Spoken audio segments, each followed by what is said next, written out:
Hey, I'm Matthew Moscoviak from CNET, and we're going to take a look at the Marantz NR1403. This is a 5.1 AV receiver that was actually released last year, but it's staying in the line for 2013 and it's currently selling for $400. The real appeal of this receiver is its slim line design. It's just 4.1 inches tall, which makes it significantly thinner than most AV receivers on the market.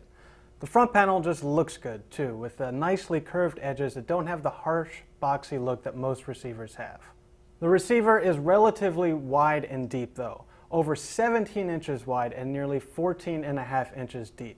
So it's a good idea to double check the dimensions on your TV cabinet before making a purchase. The remote is pretty decent. It doesn't include too many buttons, and important stuff like the volume rocker is prominently featured.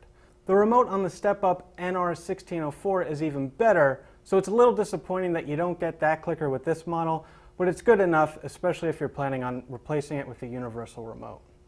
In terms of features, the big thing is the NR1403 is missing any kind of networking functionality.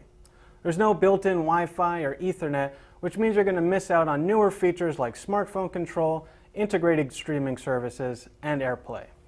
However, the truth is, a lot of those networking features don't work that well on AV receivers. And while AirPlay is nice, you can always add it later with an Apple TV.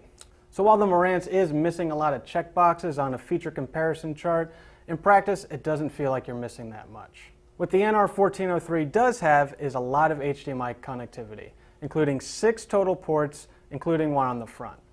That's the most you'll find on a receiver at this price, and it gives you plenty of room to expand down the road. There aren't many legacy ports on the back, including no component video inputs at all, but that's not a big deal since most devices use HDMI these days. Now, a lot of people get worried about sound quality when they see a smaller design like this, but the Marantz sounded excellent in our tests. We had resident audiophile Steve Guttenberg give it a listen, and he was really impressed with how close it was to the much larger Sony STR-DN1040. Both music and movies sounded really dynamic and detailed, so even though it's a smaller overall package, you're not giving up any performance. But what the Marantz really comes down to is its unique form factor. The real reason you're buying this receiver is because it's got a great look and it's a lot less bulky than traditional AV receivers. You're giving up networking features, but that's a fair compromise if you're going to use other devices to stream anyways. So overall, if you're into the design, it's an excellent value that sounds great and has plenty of HDMI ports for your gear. I'm Matthew Moscoviak, and this is the Marantz NR1403.